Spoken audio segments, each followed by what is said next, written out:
really would have been better off selling it, right? So yeah, so that's just my feeling about, but it is a way you can do it. So if you're at the beginning of building your list, right, and you have this product that you created, then add it to a bundle because it's not going to hurt you. You can also launch free products on the Warrior Plus network. Now, this doesn't work the way it used to, something I used to do, but I think that it's made so that you got to have a certain score, right? So that I don't think they will promote your free product to people where they'll find it and opt in unless your vendor scores at a certain amount and you sell some stuff already on Warrior Plus. So this is something you can do kind of as you make more sales on Warrior Plus. They will raise your vendor score, and then you can launch those products there, and you can launch them free. And obviously, when the person buys the free product, then they get automatically added to your list. Is everybody with me so that you sort of understand that when you launch on a Warrior Plus or JVZoo, that the person is already automatically added to your buyers list? Is everybody clear with me on that? So if you understand that fundamental understanding, can you put the number 7 in the question box? If that makes sense to you. If that's the first time you heard that, please put the number 8 in the question box. Right? Just so I'll know. So if you sort of understand that, okay, good.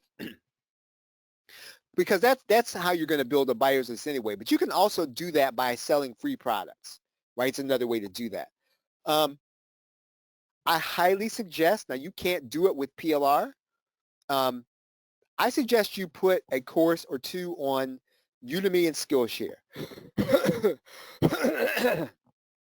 And you're going to attract the people that you want to attract the people that are going to be interested in your subject. And you know, if you want to make the course free on Udemy and Skillshare, all you're trying to do is an exposure strategy.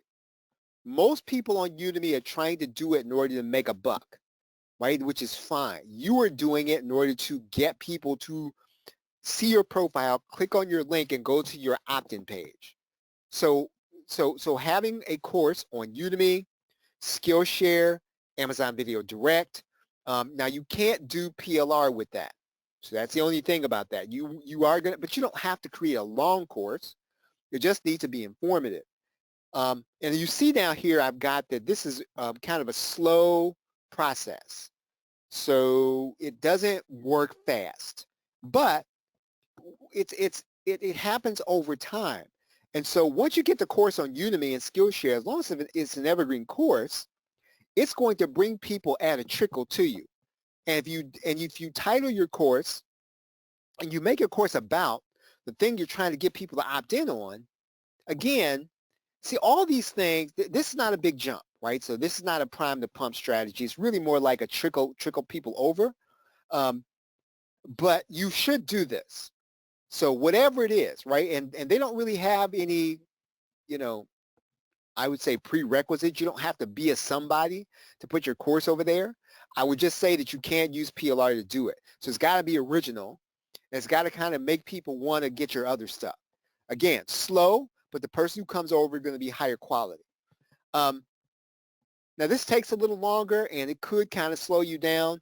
I would say that if you can be the first person in your marketplace to do something on Amazon or Kindle mainly, or an audiobook, again, it's a slow strategy.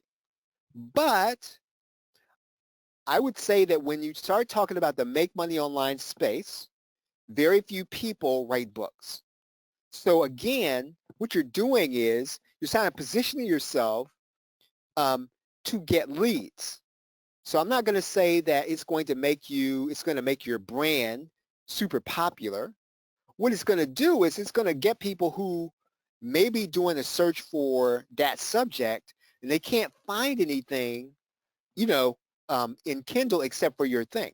Very few people, right? Very few people launch, you know, an audiobook or an ebook on Kindle. Right, so again, this is a slower strategy. It's not a prime to pump strategy, kind of a slower thing, but it'll work for you. So again, all I'm talking about right now is you already know that what you're going to have to do is you're going to have to do repeat launches, right, in order to build your list. So, but these are things that you can do before you start launching, right? Before you start recruiting affiliates, before you start creating products. These are things you can do that will actually help you to get a big jump in your list. I can point to people. I mean, you're going to see jumps of over 100, over 200 when you do some of these things like a summit, when you are on a larger marketer's launch. I'm going to talk a little bit about largest marketer launch if I have time tonight. Okay, so any questions? Any questions on priming the pump? Boy, this is really it's going to take this is going to take a while for me to kind of get through some of this stuff. Building an MMO list. Obviously, what you're trying to do is you're trying to get buyers to the thing you want to sell. I already discussed that. You're going to have to create products that affiliates are going to promote. That's the game. So basically, you're going to build your list that way. And whether you choose to launch PLR or whatever you're going to choose to launch, you got to launch products that affiliates want to promote. And typically, people start with PLR because there are affiliates that are out there. Now, I'll tell you, it's super competitive and it's super busy in the market. So one of the things that is probably true now that it wasn't true maybe 3 or 4 years ago when people were teaching this was, it's really super crowded, right? Now, people are sort of in and out of the market and in the niche. If you decide you want to compete there, and if you're willing to be consistent, you can make it. But I would say that if you can find a niche that maybe you're giving rights to the content that's not necessarily, you're not about PLR, I tend to see those things do better. Regardless of what kind of launch you're going to do, you got to put systems in place, and the systems grow your list. So I'm not talking about the things I just talked about a minute ago, priming the pump, right? Those are things you do for big jumps. You have to put systems in place so that your list grows, and the list of people you can promote affiliate offers to, the list of people